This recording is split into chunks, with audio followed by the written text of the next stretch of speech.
Okay, hello, this is the final build of the Treasure Island game that I made. It doesn't have all the planned functionality, but all the gameplay works. As a proof of concept for the gameplay aspects, it is fully functional. We have a main menu sort of now, it's sort of a level select, which is just an image of, well, it's just a map, and we have these 4 buttons for different levels, so we can click into one.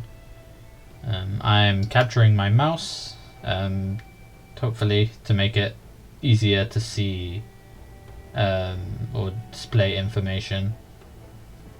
For example,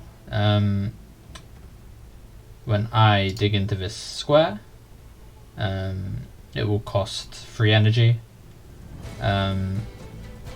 We have a number here in the top right of the square, which says 2, which means in the 8 squares adjacent to this, there is going to be 2 pieces of treasure to find.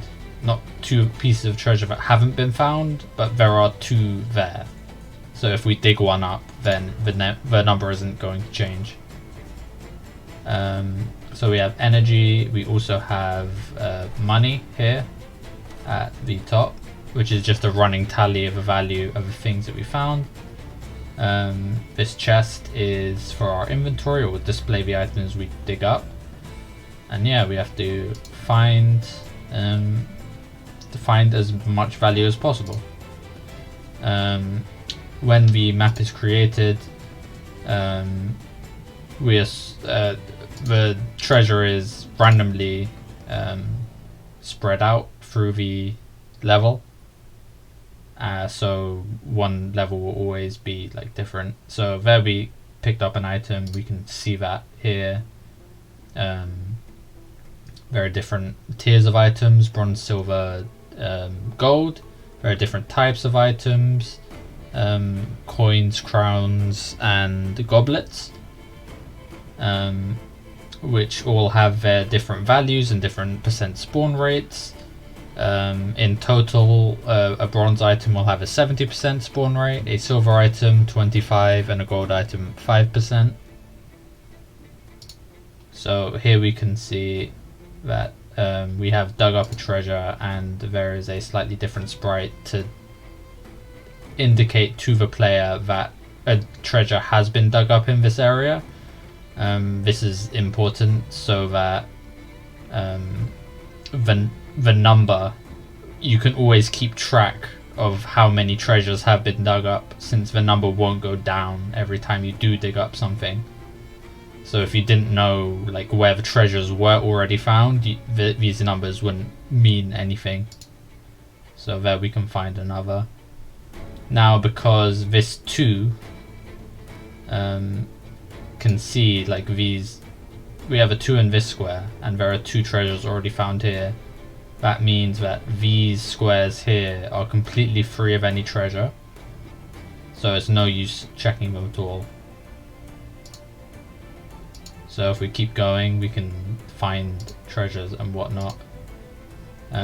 I wanted to try a star pathing algorithm where you click somewhere on the map and it finds the best route, but I couldn't figure out implementing that.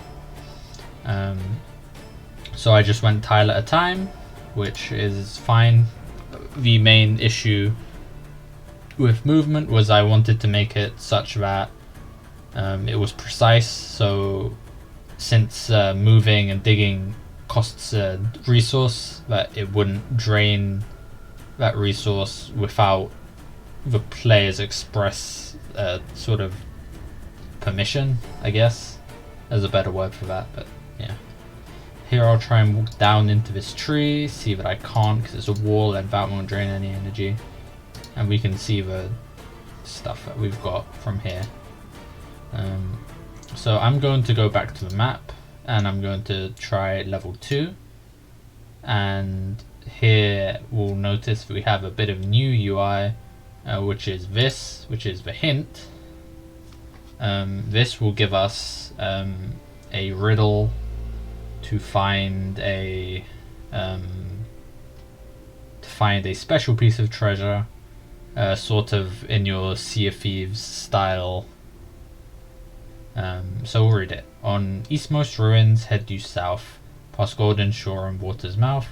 On smallest isle, dig with all might, in lush green patch for crown of light.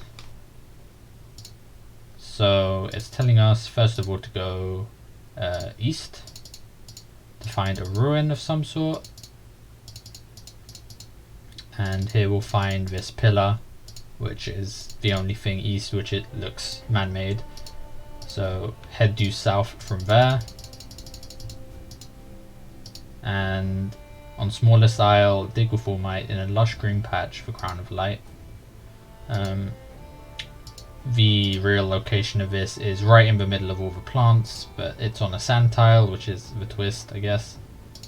And here it is, and that was worth 7,500, which is like at least 10-20 times a less valuable thing. See, that was what, maybe 700, 800. Yeah. These are islands, so the amount of space that there is fairly limited, or like it's very, easy to keep track of where you are, sort of.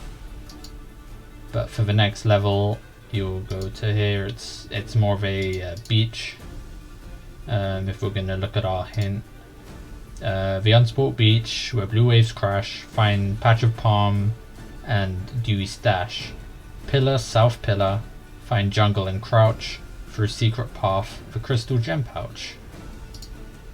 So here is our patch of palm trees, and we will head, we will head, east, forgot my directions, to the pillar, and then from the pillar we go south, all the way, and we crouch through the secret jungle path, and we will find the crystal gem pouch. Treasure can't spawn in wall tiles, so you don't get any like trickery with, oh, it did spawn, but it spawned in a wall tile, and you can't get it. So yeah, you can go on shallow water, which I made slightly brighter blue just for the aesthetic. Darker blue made it seem more deep and more dark, which is not the aesthetic I'm sort of going for. I'm sort of going for like lush Caribbean islands sort of thing. As we have our pirate music in the back. Yeah. I will show our last level, which is probably the most like vast one. Our hint is this. For treasure great at southmost bay, through ruined courtyard in corner lay, a gap of garden in grounds of palace, westward bound for cursed chalice. So, fairly simple. We go as far south till we hit the bay.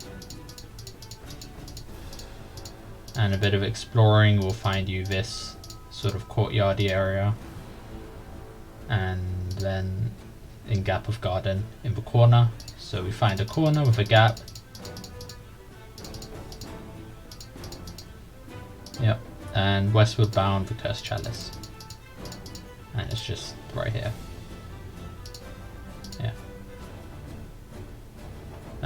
Yeah, that is the best demonstration of the gameplay of the game. Thank you for watching.